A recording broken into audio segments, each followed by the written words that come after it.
क्या हाल है दोस्तों। आप सभी का स्वागत है फिर से मेरे वर्चुअल लर्निंग के इस सीरीज़ में। और आज मैं ऋषि आप सभी के सामने क्लास 7 लेकर आया हूं, जिसके अंदर हम पिछली बार की तरह ही डेबिट नोट और क्रेडिट नोट को समझेंगे और इसके दूसरे तरीके से इस्तेमाल यानी दूसरे केस में किस तरह से इसे हम यूज़ कर सकते हैं, इसको हम आज की इस क्लास में समझेंगे। और पिछली ही क्लास या पिछले ही दो वीडियो की तरह इस क्लास के हमने दो पार्ट बनाए हैं, जिसमें हम पहले आधे घंटे का एक वीडियो है, इसके अंदर हम 2 अप्रैल तक के सभी ट्रांजैक्शंस देखेंगे और उसके बाद आगे के ट्रांजैक्शन देखेंगे। तो चलिए शुरू करते हैं दोस्तों। आज का जो हमारा टॉपिक है, इसमें डेबिट नोट और क्रेडिट नोट वाउचर को डिस्काउंट इशू करना और रिसीव करने के केस में यूज करना हम सीखेंगे। वैसे ये चीज है कि डिस्काउंट रिसीव करना या इशू करने की एंट्री आपने पहले भी करी है, जिसमें मैंने आपको जर्नल वाउचर के अंदर इस तरह की एंट्रियां करना बताया था कि अगर आप किसी आदमी को 1000 रुपये दे रहे हैं और वो आपका 1000 रुपये से डेबिट हो रहा है, पर उसमें से सिर्फ आप 900 रुपये कैश दे रहे हो और 100 रुपये का आपको डिस्काउंट मिल रहा है, तो आप जर्नल वाउचर में एंट्री कर देते थे। उस पार्टी का अकाउंट आप डेबिट कर देते थे 1000 रुपये से, और क्रेडिट में पहले डिस्काउंट रिसीव 100 रुपये से और फिर कैश 900 रुपये से। इस तरह की एंट्रियां आप करते थे। तो फिर ये कैसी डिस्काउंट की इशू करने की या रिसीव करने की एंट्री है, और ये डेबिट नोट और क्रेडिट नोट में ही क्यों होगी? तो इसके पीछे दोस्तों कुछ तर्क है या कुछ आप कह सकते हो कि कुछ लॉजिक है इसके पीछे। ऐसे ही इसको इस स्पेशल एंट्री को स्पेशल वाउचर में डालने के लिए नहीं बनाया गया है। असल में क्या होता है, जब हम पेमेंट कर रहे होते हैं या जब हम पेमेंट रिसीव कर रहे होते हैं और जब हमें इनमें डिस्काउंट रिसीव और अलाउ की एंट्री करना होता है, तब तो हम इसे जर्नल में कर सकते हैं। ये तो बहुत ही आराम से हो जाएगा, जैसा मैंने आपको पहले की एंट्रियों में बताया है। पर ये जो डिस्काउंट इशू है और ये जो रिसीव की एंट्री है, ये ऐसा नहीं है कि पेमेंट के टाइम हो रही है, बल्कि इस तरह के डिस्काउंट जो किसी भी तरह की पेमेंट से पहले लिए या दिए जाते हैं, तो उनको हम डेबिट नोट और क्रेडिट नोट इशू करके डालेंगे। ये दूसरा केस है जिसके अंदर हम डेबिट नोट और क्रेडिट नोट को इस तरह से यूज करेंगे। देखिए यहाँ पर मैं आपको समझाता हूँ कि आप जर्नल के केस में क्या करते थे, यानी जर्नल वाउचर में कौन सी एंट्री करते थे। यहाँ पर आप देख रहे हैं, पहले इसमें एक ट्रांजैक्शन है, purchase goods of 10,000 from mister Yogesh, यानी कि मैंने 10,000 का माल योगेश से खरीदा। तो आप क्या करते हैं इस एंट्री में, योगेश को आपने 10,000 रुपये से क्रेडिट कर दिया क्योंकि वो माल दे रहा है, और क्योंकि मैं परचेज कर रहा हूं तो परचेज डेबिट हो गई। हमें यहाँ योगेश से मतलब है, योगेश का 10,000 रुपया क्रेडिट में चल रहा है।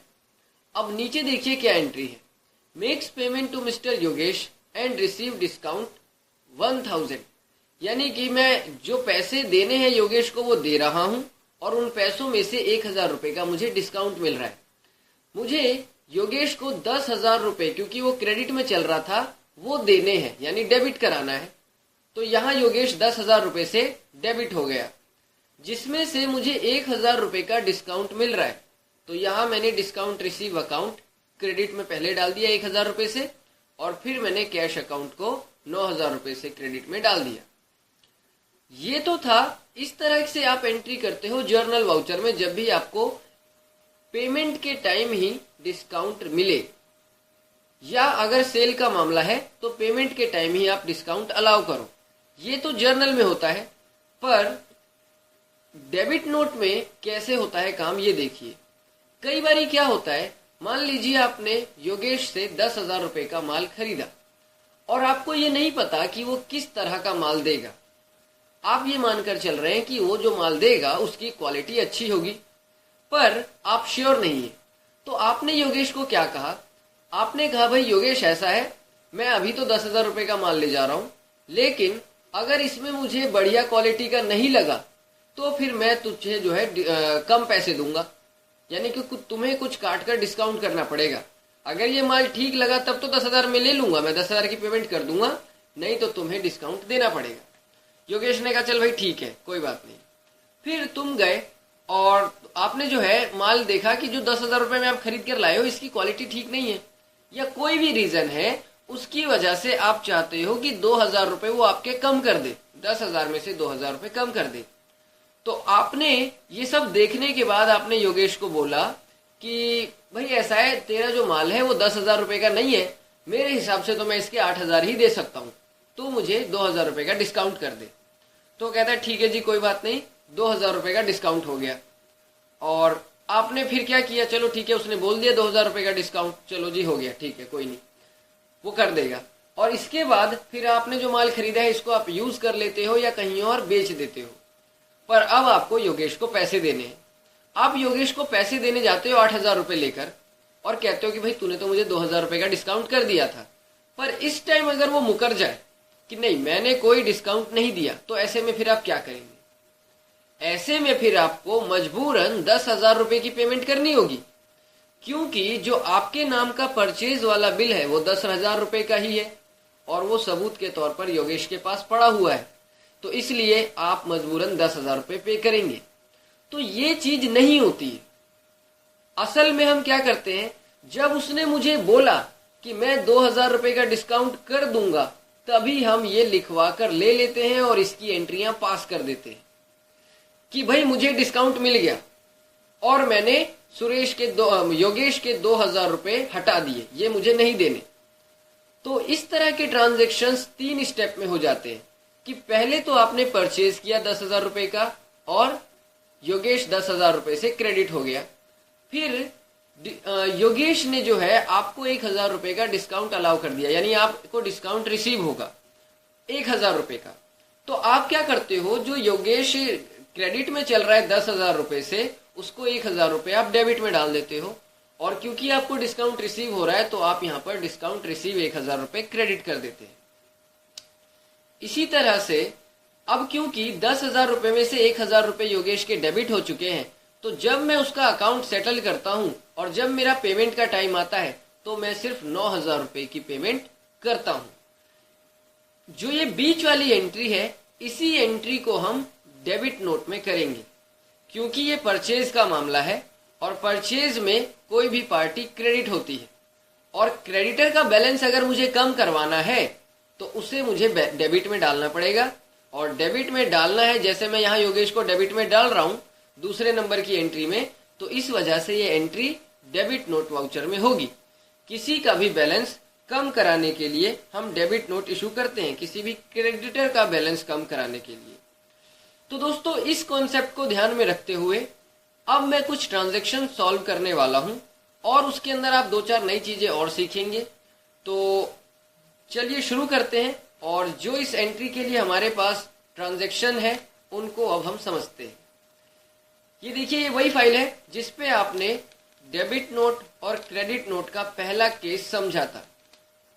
डेबिट नोट आप तब यूज कर रहे थे जब परचेज रिटर्न हो रहा था, और क्रेडिट नोट आप तब यूज कर रहे थे जब सेल रिटर्न हो रहा था, बट इनवॉइस मोड में, यानी आप इसमें स्टॉक आइटम वगैरह ये सब चीजें बताते थे। पर अब हम डेबिट नोट के अंदर ही दूसरा केस पढ़ रहे हैं, in case of receive discount on bill amount before payment from supplier. यानी कि जब भी कभी ऐसा केस बने जिसमें आपको डिस्काउंट रिसीव हो रहा है एक बिल के ऊपर किसी सप्लायर से, तो आप ये डेबिट नोट इशू करेंगे।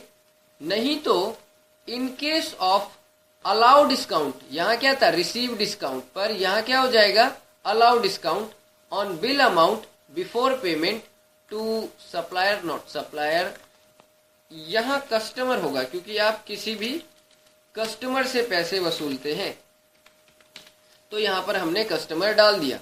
ये डिस्काउंट कि अगर आपने किसी कस्टमर से पैसे लेने थे और अब आप उसके कुछ पैसे छोड़ रहे हो, उसको आप एक डेटर के बैलेंस को आपने छोड़ दिया, तो हम उसको एक क्रेडिट नोट इशू करते हैं जिसमें हम उसका कुछ पैसा छोड़ देते हैं। ये ध्यान रखेंगे कि ये दोनों ही एंट्रियों में किसी तरह का कोई स्टॉक आइटम नहीं होता है, माल वापस नहीं किया जा रहा है, बल्कि माल को बिना वापस किए ही बैलेंस को कम किया जा रहा है। इन दोनों ही जगहों पे क्रेडिट नोट और डेबिट नोट अपनी अपनी कुछ मान्यताओं के हिसाब से यूज होंगे, और इनको सॉल्व करने के लिए इनका जो एग्जाम्पल है ये आप यहाँ पर देखिए, example for discount issue and discount receive before payment, और ये एग्जाम्पल अब हमें सॉल्व करना है, जिसमें 1 अप्रैल 2016 की ये एंट्री है। और इसके लिए मैंने टैली के अंदर पहले से ही एक कंपनी बना के रखी है जिसका नाम है डेबिट एंड क्रेडिट नोट 2, और ये मैंने 1 अप्रैल 2016 को ही ये कंपनी बनाई है। और आप भी इसी हिसाब से एंट्रियां करेंगे जिस हिसाब से इसमें तारीखें दी गई है। सबसे पहली एंट्री या सबसे पहला जो स्टेटमेंट है वो क्या है, in beginning assume that the company is going to start with following balance। अरे बाप रे, पहली लाइन में ही चौका मार दिया सर ने। भाई ये क्या चीज है, हमने तो ऐसी एंट्री कभी पढ़ी नहीं। क्या कह रहा है ये, यहां पर ये कह रहा है कि आपको शुरू में ये एज्यूम करना है कि जो कंपनी है वो अपना काम शुरू कर रही है फॉलोइंग बैलेंस से। अब ये फॉलोइंग बैलेंस कहां से आ गया, कौन सा शब्द आ गया भाई? हमने तो आज तक जो पढ़ा है उसमें कोई नया कंपनी खुलता है तो बिजनेस का मालिक कुछ पैसे लेकर आता है। हाँ, अभी तक आपने यही पढ़ा है, पर अब आप कुछ नया पढ़ रहे हो। जरूरी नहीं है कि एक अकाउंटेंट को हर बार वही एंट्रियां मिले जिसमें नया बिजनेस शुरू हो रहा हो, बल्कि कई बार हम पिछले साल के काम का बैलेंस अगले साल में ट्रांसफर करते हैं। यानी मान लीजिए मेरा 31 मार्च 2015 को काम खत्म हुआ, इस साल का मेरी कंपनी का इस साल का काम खत्म हुआ, और इस साल का काम खत्म होते मेरे पास 5 लाख रुपए कैश थे। तो इसका मतलब ये नहीं कि साल का काम खत्म हुआ तो मैं 5 लाख कैश को भूल जाऊं, नहीं। फिर आप जब 1 अप्रैल 2016 को अपनी कंपनी के लिए नया काम शुरू करेंगे नए साल में, तो पिछले साल का सारा बैलेंस नए साल में अपने आप ही ट्रांसफर कर दिया जाता है।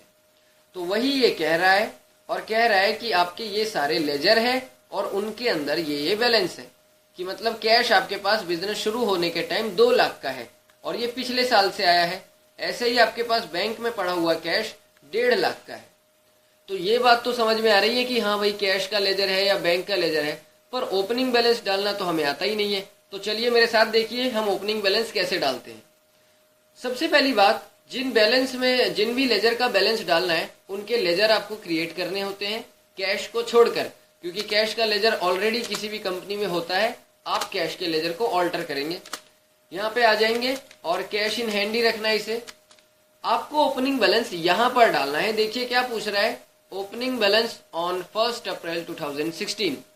तो आप यहाँ पे बता दो कि 1 अप्रैल को काम शुरू करते समय आपके पास कितना बैलेंस है। यहाँ 2 लाख रुपए है और ये डेबिट में डालेंगे क्योंकि मेरे पास कैश पॉजिटिव में है, उधार नहीं चल रहा है, बल्कि मेरे पास 2 लाख रुपए है।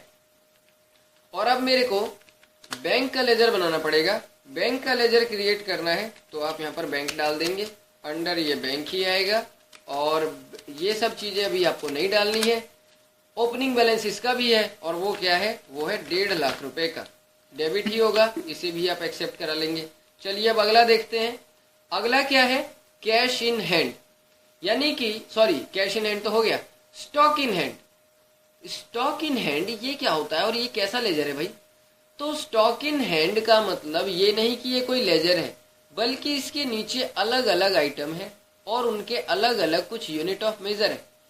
बिजनेस शुरू करते समय आपके पास पहले से कुछ इन्वेंट्री है, यानी कुछ स्टॉक आइटम है, पहले से ही कुछ पड़ा हुआ है। पिछले साल काम खत्म होते समय मान लीजिए कि ये सब आपके पास पड़ा हुआ था, जिसमें से मेरे पास कीबोर्ड है और कीबोर्ड के 1.2 पैकेट है, हर पैकेट में 10 पीस है। हाँ भाई ये क्या चीज होती है, ये कैसा यूनिट ऑफ मेजर आ गया?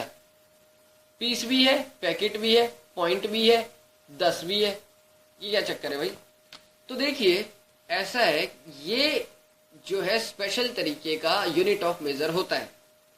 इस तरह के यूनिट ऑफ मेजर को हम बोलते हैं कंपाउंड यूनिट ऑफ मेजर। इस तरह के यूनिट ऑफ मेजर कैसे बनाए जाते हैं, इसको देखने के लिए ये स्टेप आपको फॉलो करने पड़ेंगे। देखिए कई बार क्या होता है, आपके पास कुछ ऐसे स्टॉक आइटम होते हैं जो 2 तरह से आ सकते हैं, या आइटम एक ही है पर आ 2 तरीके से सकता है। कि एक तो आप उसको किलो में खरीद लेते हो, कभी कभी किलो में भी खरीद लेते हो, और कभी कभी किलो में ही बहुत ज्यादा खरीदते हो। तो हम उसको टन कर देते हैं। यानी कि भाई 100 किलो खरीदा तो 100 किलो बराबर 1 टन। तो अगर मैं 1 टन भी डाल दूं तो 100 किलो ही आए, अगर 100 किलो भी डाल दूं तो 1 टन ही आए, मतलब दोनों बातों का एक ही निकले। तो इसके लिए हम यूनिट ऑफ मेजर को थोड़ा अलग तरीके से बनाते हैं। जैसे मेरे वाले एग्जाम्पल में दे रखा है पैकेट का, तो पहले तो आप एक पैकेट का यूनिट ऑफ मेजर बना लीजिए, फिर आपको पीस का एक यूनिट ऑफ मेजर बना लेना है।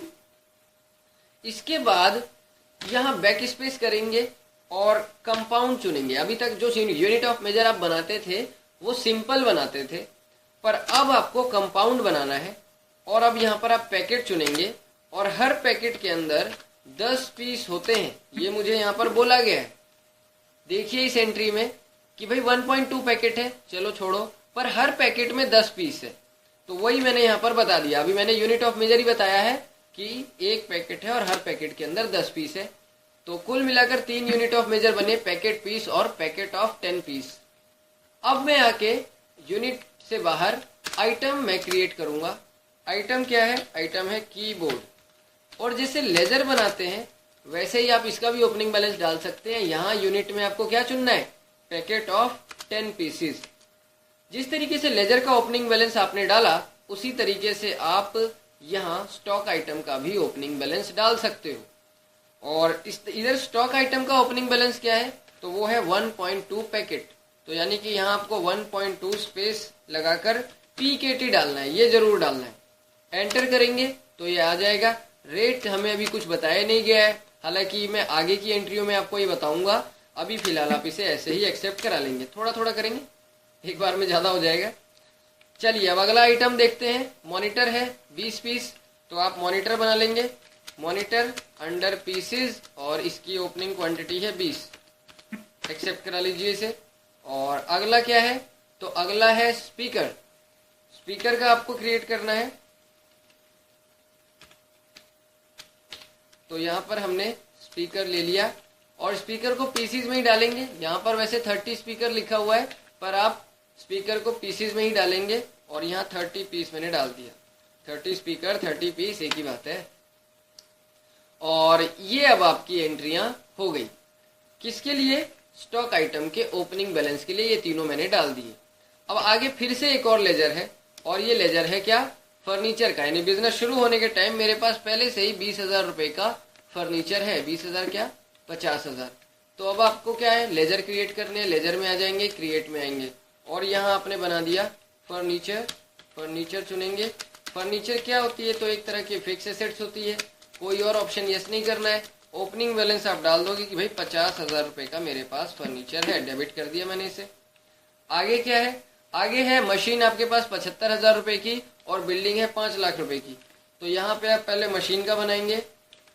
मशीनरी डाला मैंने यहाँ पर, और इसको मैं फिक्स एसेट्स के अंडर ही डालूंगा और कुछ यस नहीं करना है। और अब आप इसका बैलेंस डाल दो। तो मशीन आपके पास 75,000 की है, वो आप यहाँ पर डाल देंगे, डेबिट ही होगा। अगला आपको बनाना है बिल्डिंग का, तो बिल्डिंग चुन लेंगे अब आप यहाँ पर फिक्स एसेट्स में ही। और इसका बैलेंस क्या है? तो इसका है 1.5 लाख का। 1,50,000, सॉरी 1.5 लाख नहीं बल्कि 5 लाख है। थोड़ी अमीर पार्टी हो गई अब, और इसे अब आप एक्सेप्ट करा लेंगे। चलिए अब यहाँ तक तो हमारा पिछले साल का ये काम था जो हमने खत्म करके अगले साल में ले आए।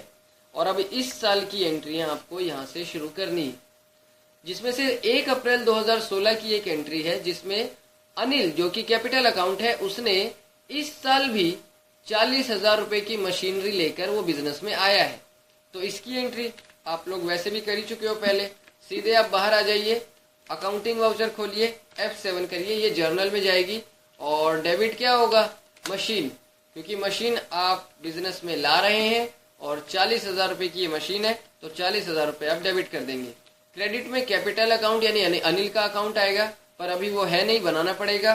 तो आप ऑल्टर C प्रेस करेंगे और यहाँ पर अनिल का अकाउंट आपने डाला जो कि कैपिटल के अंदर में आएगा। इसे आप एक्सेप्ट करा लीजिए और आपने इसको 40,000 रुपए ही क्रेडिट करना है। नरेशन देना चाहे तो आप दे सकते हैं। मैं यहाँ पर डालता हूँ being business started this being business started for this year, यानी इस साल के लिए शुरू किया गया है। ऐसा नहीं है मैं बिजनेस आज ही शुरू कर रहा हूँ, नहीं, इस साल का जो काम है वो हम आज शुरू कर रहे हैं। चलिए अब अगली एंट्री है, ये भी 1 अप्रैल की ही है, जिसमें हमने अग्रवाल से, मिस्टर अग्रवाल से ये सारे आइटम खरीदे हैं। तो चलिए परचेज वाउचर खोलते हैं, और परचेज वाउचर खोलने पर आपको अग्रवाल के लिए लेजर बनाना पड़ेगा, वो है ही नहीं। यहाँ हमने मिस्टर अग्रवाल डाल दिया, और ये सन्ड्री क्रेडिटर के अंदर आएंगे क्योंकि हमने इनसे माल परचेज करना है। मेंटेन बिल बाय बिल वाला ऑप्शन यस रखना है आपने, बाकी सारे ऑप्शन नो ही रखने हैं, और इसे अब एक्सेप्ट करा लेंगे, ये सारी डिटेल छोड़ देंगे। और परचेज में परचेज का ही लेजर आएगा, ऑल्टर सी करेंगे, परचेज का भी लेजर बना लेना है। Purchase account inventory value are affected yes, और इसे एक्सेप्ट करा लीजिए। सबसे पहला आइटम जो इसमें है वो है कीबोर्ड का। कीबोर्ड चुनना है आपने, कितने हैं 3.3 पैकेट, 10 पीस के हैं तो वो मैं पहले ही बता चुका हूँ। 3.3 पैकेट आ गया, और ये 320 रुपए का एक पीस है, तो यहाँ आप पीस डालेंगे। आगे है मॉनिटर, जिसमें 12 पीस आप खरीद रहे हैं, तो आप यहाँ पर मॉनिटर चुन लेंगे। 12 पीस और 3200 का एक पीस है, इसको भी हमने डाल दिया। अगला है यूपीएस। यूपीएस के लिए हमें बनाना पड़ेगा, वो हमारे पास है ही नहीं, ऑल्टर सी करेंगे यूपीएस, और ये भी पीसीज में ही आएगा, इसे भी एक्सेप्ट करा लेंगे। और कुल मिलाकर आप 8 यूपीएस खरीद रहे हैं, 900 का रेट है, एक्सेप्ट करा लेंगे इसे। और जो अगला है वो है माउस। ये आइटम भी आपके पास नहीं है, बनाना पड़ेगा, तो आप यहाँ पर ले लेंगे माउस। माउस के लिए आपको ऑल्टर सी करना है, और MOUSE माउस। अच्छा एक चीज यहाँ पर देखिए कि भाई कितनी क्वांटिटी है, इसके लिए यूनिट ऑफ मेजर, तो देखो इसमें क्या है 1.8 packet of 5 pieces, 1.8 packet of 5 pieces, यानी कि एक पैकेट और फिर दूसरे पैकेट का 80% आप माउस के तौर पर ले रहे हो, और हर पैकेट के अंदर 5 पीस है, ये मुझे यहाँ पर दे रखा है। तो अब मुझे इसके लिए भी जो यूनिट है, इसके अंदर ये वाला तो काम करेगा नहीं क्योंकि हर पैकेट के अंदर 5 पीस है, तो एक क्रिएट करना पड़ेगा, ऑल्टर सी करेंगे कि भाई पैकेट है और हर पैकेट में 5 पीस है, और अब आप इसे एक्सेप्ट करा लेंगे। ये मैंने माउस का क्रिएट कर लिया। अब बताइए कितने माउस आप खरीद रहे हैं, तो आप 1.8 पैकेट खरीद रहे हैं, तो यहाँ आप 1.8 स्पेस PKT डालेंगे, एंटर करेंगे। तो अरे यहाँ देखिए, जैसे मैंने 1.8 डाला, ये क्या हो गया, ये 1-4 हो गया पैकेट में। और ऊपर भी देखिए जरा, जहां हमने कीबोर्ड डाला है 3.3 पैकेट डाला था, पर ये 3-3 पैकेट हो गया। इसका मतलब क्या है और ये ऐसा क्यों हो रहा है? देखिए, जब आप 1.8 पैकेट बताते हैं तो इसका मतलब क्या हुआ, इसका मतलब ये हुआ कि एक पूरा पैकेट और दूसरे पैकेट का 80%। तो अब आप ये मानकर चलिए कि 1.8 पैकेट नहीं है, पूरे 2 पैकेट है, तो कुल मिलाकर कितने आइटम बनते हैं आपके? 10 पीस बनते हैं, क्योंकि हर पैकेट में 5 है। अगर एक पैकेट में 5 है तो 2 पैकेट में 10 हुए, ठीक है। लेकिन असल में क्या हो रहा है, असल में यह है कि एक पैकेट तो पूरा है, पर दूसरे पैकेट का 80% ही खरीदा जा रहा है, क्योंकि मैंने 1.8 डाला है ना, तो एक पैकेट पूरा और दूसरे पैकेट का 80%। तो 5 पीस तो आपने उठाने ही उठाने हैं, पर दूसरे वाले पैकेट में से सिर्फ 80%, 5 पीस का 80% होता है 4 पीस। तो आपने 5 यानी पूरा पैकेट और 4 यानी कि पूरे पैकेट का 80%, 5 और 4 पीस उठाने हैं, कुल मिलाकर 9 पीस होते हैं। तो ये यहाँ पर यही दिखा रहा है कि अगर आप 1.8 पैकेट बता रहे हो तो इसका मतलब ये कि पूरा एक पैकेट और 4 पीस, ये इस तरीके से बताता है। भले ही आप यहाँ पर 1.8 डालो, वो 80% निकाल लेता है और पता कर लेता है कि कितने पीस बने, ठीक है। तो अब आप यहाँ पर रेट बताइए, और रेट है 160 रुपये पर पीस का, यहाँ पर आपने पीस डालना है। तो कुल मिलाकर जो आपका बिल बनता है, ये बिल बनता है 57,600 रुपये का। इसको मैंने एक नया रेफरेंस दिया, मैंने नाम दिया परचेज अग्रवाल फर्स्ट, इसको ये मैंने नाम दे दिया है और इसे अब आप एक्सेप्ट करा लेंगे। ये एंट्री आपकी हो गई। आइए अब अगली एंट्री देखते हैं। अगली एंट्री है रिसीव फ्रॉम फॉलोइंग सोर्स।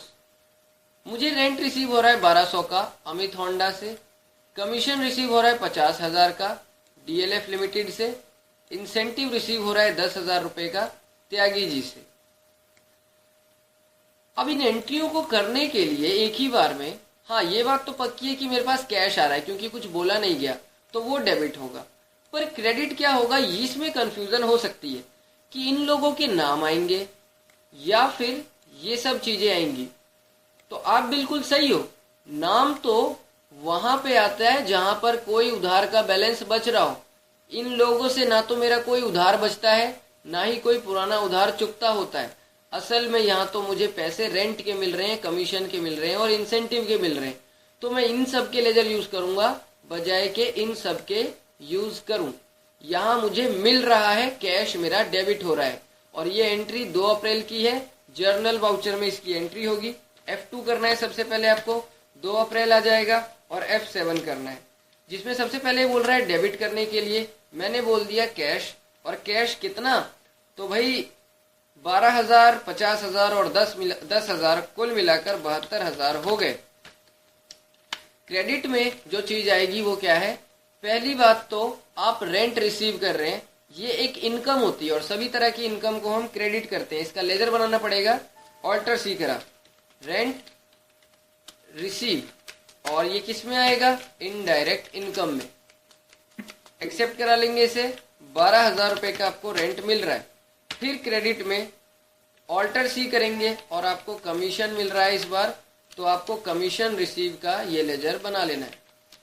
ये भी इनडायरेक्ट इनकम में है, इसे भी आप एक्सेप्ट करा लेंगे और ये 50,000 रुपए से हो गया। फिर क्रेडिट में दोबारा इस बार आपको इंसेंटिव का लेजर बनाना पड़ेगा, तो आप इंसेंटिव का लेजर बना लेंगे, इंसेंटिव रिसीव का, और ये भी इनडायरेक्ट इनकम में ही आएगा।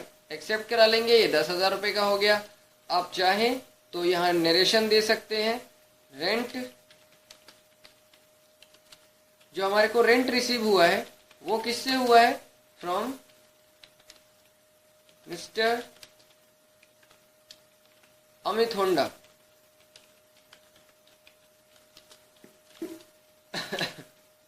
और डिटेल देनी है तो मैं कहता हूं commission receive from DLF limited and incentive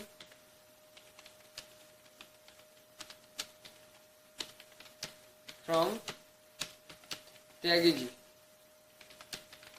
तो इस तरह से ये एंट्री आप कर लेते हैं। और अब अगली एंट्री हम देखते हैं, हमारी आज की इस क्लास की लास्ट एंट्री जो है, due to effective quality of goods mister Agarwal is ready to allow discount of ₹5,000 on last purchase bill.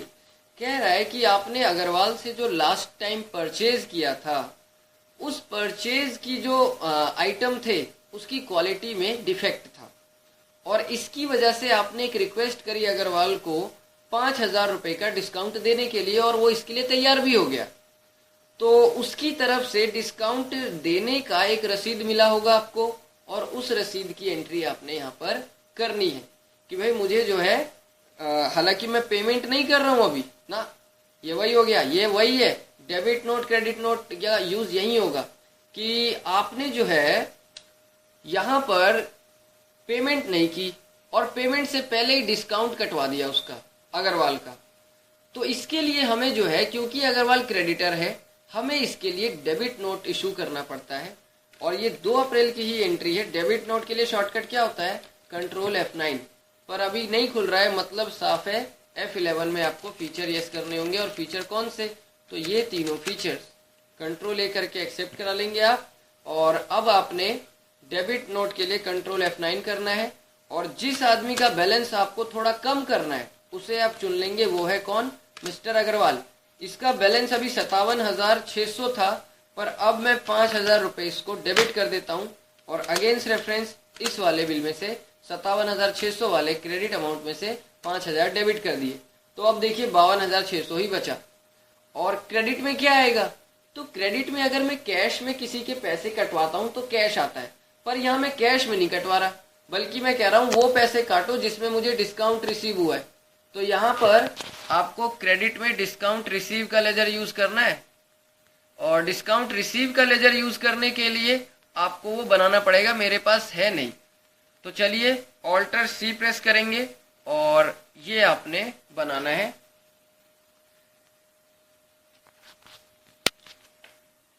यहां मैंने डिस्काउंट रिसीव का एक शॉर्टकट सा नेम दे दिया और ये इनडायरेक्ट इनकम में ही आएगा। इसे आप एक्सेप्ट कराइए। 5,000 रुपये क्रेडिट में आ गया। आप चाहो तो नरेशन दे सकते हैं, ना चाहो तो आप इसे खाली भी छोड़ देंगे। और इसके बाद आपने बस एंटर करना है और अब आप इसे एक्सेप्ट करा लेंगे। ये आपका डेबिट नोट हमने इशू कर दिया। आप देखिए 57,000 से उसका बैलेंस अग्रवाल का 52,600 ही हुआ है। यहाँ देखिए, यहाँ दिखा देगा कि अब सिर्फ आपने 52,600 रुपये ही चुकाने हैं। तो दोस्तों, आज की क्लास में हमने 2 अप्रैल तक के सारे ट्रांजैक्शंस देख लिए हैं। इसके अंदर आपको जो टॉपिक मैंने बताए थे वो तो कवर हुए ही हुए, और भी दूसरे टॉपिक मैंने आपके कवर करा दिए, जैसे कि कंपाउंड क्रिएट करना और किसी भी कंपनी का काम शुरू करते समय ओपनिंग बैलेंस डालना। तो दोस्तों, इस एंट्री के साथ आप प्रैक्टिस करिए। मिलते हैं हम अपने अगले ट्यूटोरियल में। तब तक के लिए thank you for watching this video.